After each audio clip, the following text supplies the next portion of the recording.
Hello and welcome to the Wicker Library. My name is Aaliyah. So glad to have you with us today. I've had a really solid couple of reading months in March and April, which is the months I'll be talking about today. And yeah, I'm excited to share what I've read recently with you all. Starting with some things that I read in March. I was reading a lot of books for my caregiving class. The official title of the class is Caregiving Throughout the Life Cycle, and we talk a lot about disability studies, aging, caregiving, care work, young carers, family caregiving, all of that. It has been a really, really great class and I've loved it a lot. But for my final project, I was looking into tropes about disability and caregiving within fiction. So the first book that I picked up in order to help assist that project was Living in the Land of Limbo by Levine. And this book I have technically marked as a DNF, but it's only marked that way because I didn't read it cover to cover and it felt a little weird marking it as fully read, but I did enjoy it. I read it in sections and I was specifically looking on the tropes of marriage and how caregiving is impacted by being married. And so it was really interesting. It was a good read. I would recommend it for anyone who is also interested in caregiving. And yeah, I don't want to talk too much about it because it was kind of just for school, but yeah. The next book that I also read for this project was a favorite of the year, I can already tell, and that was Disfigured on Fairy Tales, Disability, and Making Space by Amanda Leduc. And this book is phenomenal. It is a collection of essays about fairy tales and specifically disability in fairy tales. It is absolutely fascinating. It is done so well and you learn so much. You learn about the authors of these fairy tales. You learn about the history, you learn about the context, you also learn about the representation and what that does for, a young disabled child growing up. Amanda Leduc is disabled herself and she sort of weaves in a bit of memoir with this book and these essays, and she talks about her diagnosis and her growing up and just really wanting to see, heroes who looked like her rather than villains or these pitiful side characters or things like that. It is just a book that I will recommend forever. I think everyone has a chance of enjoying this. I think everyone can learn something from it. And it is just so marvelously done and it is so well written and interesting. It doesn't really feel like a nonfiction when you're reading it. It feels like a fiction book. It's told in a similar style to fairy tales, and I'm really looking forward to picking up some of Amanda Leduc's other books, which I believe are possibly fantasy. So she is a fiction writer as well, and I'm just absolutely obsessed with this book. And I'm so glad I read it for this project, but I'm so glad I just read it in general. The next book that I read was also a 5-star, and that was, of course, Babel by R.F. Kuang. I ate this book up. It is a historical fantasy book and it follows so much. It follows so much history and it follows it is so much. This book is so much and it is so brilliantly researched, and the characters are these students at this prestigious university, and they are learning the art of translation, and translation and language are parts of the magic system in this world.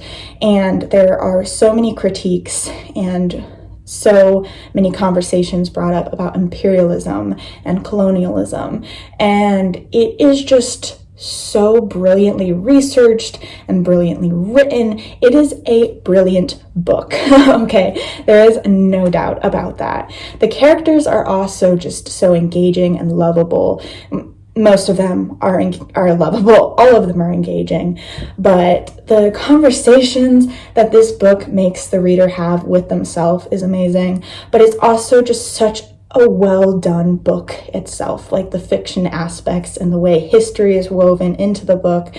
It is just so so amazing. The word I keep thinking of is brilliant, and I feel like R.F. Kuang is just one of the most brilliant writers of our time, and I'm so excited to continue to pick up every single book that she has ever written in her entire life. So to end March and to lead into my April reads, I started a reread-a-thon for myself, but also for my class Black Trans Studies. It is a literature class, and for that final project, I am writing it on spirituality and embodiment in Akwaeke Emezi's work. Akwaeke Emezi is my favorite author of all time. I love everything and anything that they write. I have picked up basically their entire breadth of work. And so I'm writing my essay on their work, specifically 3 books. And so I reread these 3 books, and that was Freshwater, Dear Senthuran, a Black Spirit Memoir, and The Death of Vivek Oji. All of these were 5 stars. We know this. We know I talk about emezi and their writing every single video if I can. And I just love their work so much. They're just such an incredible writer and such just a incredible storyteller. It just amazing. So rereading these books for this class was really a joy, and I loved them even more the second time around. And so yeah, I won't spend too much time recapping my thoughts or what these books are about, because I feel like I talk about them in every video, but I highly recommend reading their work if you have not already. The next book that I started April off with was In Other Lands by Sarah Rees Brennan. I have a reading vlog for this book, or for the time that I was reading this book, and I loved it so much. It was 5 stars. It was just such a joyous reading experience. This is one of my best friend's favorite books, and so I was reading it with her. Technically, we were both reading the same copy, and I was seeing all of her notes and things like that. And it follows Elliot, who is really, in the best of sense, it's just some guy, and he is very much the sidekick of his friend group, and he is a mess, and he is a little brat, but I relate to him on way too many levels. And this character is thrown into this magic world, and it's a bit of urban fantasy. It's kind of a mix of the mortal realm and then very high fantasy, where it's elves and mermaids and trolls and everything like that. And I describe this book as an anti-YA book. So it is very self-aware, and it kind of makes fun of all of the popular tropes in YA fantasy and flips them on their head. And it's just such a fun time. And yeah, that is a new favorite book of mine. It is very close to my heart. The next book I read for my caregiving class, once again, was On Being Ill by Virginia Woolf. It also had notes from the sick rooms, which is written by Virginia Woolf's mother, I believe. And so I read both of those essays. They were very short. I enjoyed them. They were all right. I don't really rate things that I read for class unless it's something like Disfigured, where I just love it so much and need to talk about it. But I read this. It didn't assist my project that much. It was more kind of an intriguing book that I kind of wanted to pick up, so I did. I have no real thoughts besides that. Yeah, I don't know. It was fine. The next book that I read was for my Black Trans Studies class, and this was also required to pick up, so it kind of went over my head. Required reading is such a hit or miss for me, and especially when I'm reading poetry for class, that's almost always a miss, just because I don't know. Poetry is something I really have to pick up on my own and by authors that I already really know and love. I love Ocean Vuong's work. I love Akwaeke Emezi's work. We know this. But I picked up Whole by Phillips, and this poetry collection, I don't know how to read. I'm not rating it. I read it for class. We had some interesting discussions about this author and the poetry. It was again, it's required reading, so I kind of skim past that when I review them. So next I read and DNF'd a book that I really disliked. I disliked it enough to DNF it, and that was Within These Wicked Walls by Lauren Blackwood. And this book was so upsetting. I have a reading blog that I read this book in it, and I'll link that because I talk about more of the reasons why I DNF'd it and things like that. I was looking forward to this. It's a Jane Eyre retelling, but it's like fantasy, and it's and I believe it's Ethiopian setting and lore woven in, and that was all really interesting to me. I really enjoyed the setting. I enjoyed parts of the writing. I enjoyed the beginning of the plot, but then it just turned into a romance, and there was no need for it, and it was just a poorly done romance. It was really just like telling, not showing. It was not interesting. The characters didn't make sense. It was absolutely infuriating to read because the book could have been so good without this useless romance and this poorly done romance, and it just pissed me off. But yeah, I'll link the vlog where I talk about that book because I really don't want to talk about it ever again. Next up, I read Disability Aesthetics by Tobin Siebers. This was another book that I didn't read cover to cover, but I really enjoyed. It talks about disability and art specifically. I used a bit of it in my caregiving project, but not all of it. I read a few parts and sections, and it was interesting. I learned some new things. I'd recommend it again if you're interested in this field of study. But yeah, I don't feel like talking about it too much because it was just a very academic book, but it was rather accessible to me, at least in my reading comprehension. A lot of times I struggle with more academic text or theory-heavy text, and this one I was able to consume a lot easier than I was expecting to. So I really enjoyed that. Next, I read another poetry collection for class, and that was Dispatch by Cameron Awkward Rich. I did enjoy some of these poems a little more than I was enjoying Whole by Phillips. Again, it was required reading. The discussions we had in class were really interesting, and it was pretty cool too because my professor of that class, they are rather close friends with Cameron Awkward Rich, so they were able to kind of bring to class some more information, and it was a good class. I don't really have much to say on the poetry collection itself. Poetry is just not really my thing, so yeah. Moving on from the poetry collections, we have another reread, and that was If We Were Villains by ML Rio. I love this book so much. This was my 6th time rereading it, and it gets better and better. I don't think I'll ever really stop rereading this book. The characters, they have me in such a chokehold. They are ridiculously pretentious, and they are just ridiculous in general. And if you didn't know, If We Were Villains follows this thespian theater group, and they're very tight-knit, like obsessive relationships with one another, and someone dies.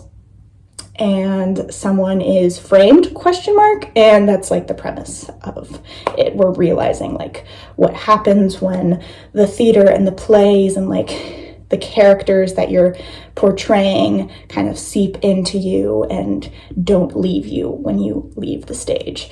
And it's just so much fun to me. It's very dark. It is very mysterious, and it's a very niche book. Not everyone enjoys it, but that's totally fine. Like, you know, it is definitely up my alley, and I'm really excited to be seeing the author ML Rio in a talk next week. So I'm really excited to attend an event where she is like headlining. Next up, we have the beginning of a reading vlog that I'm filming right now, and the books that I'm reading in this reading vlog are The Lost Hero by Rick Riordan. Technically, for the reading vlog, I'm reading The Heroes of Olympus for the first time.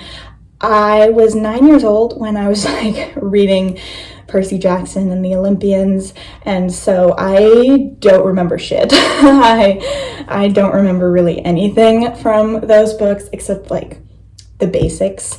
And reading these books is so nostalgic, and I'm loving it so much. I won't talk too much about my reading of The Lost Hero and The Son of Neptune, which I've finished recently, just because I don't want to spoil anything from the vlog, but these were both rated highly, and I'm really enjoying my time revisiting this world, the characters, all of that, and really reading these books for the first time. So that has been really wonderful. The most recent book that I have finished was The Book of Goose by Iyun Lee.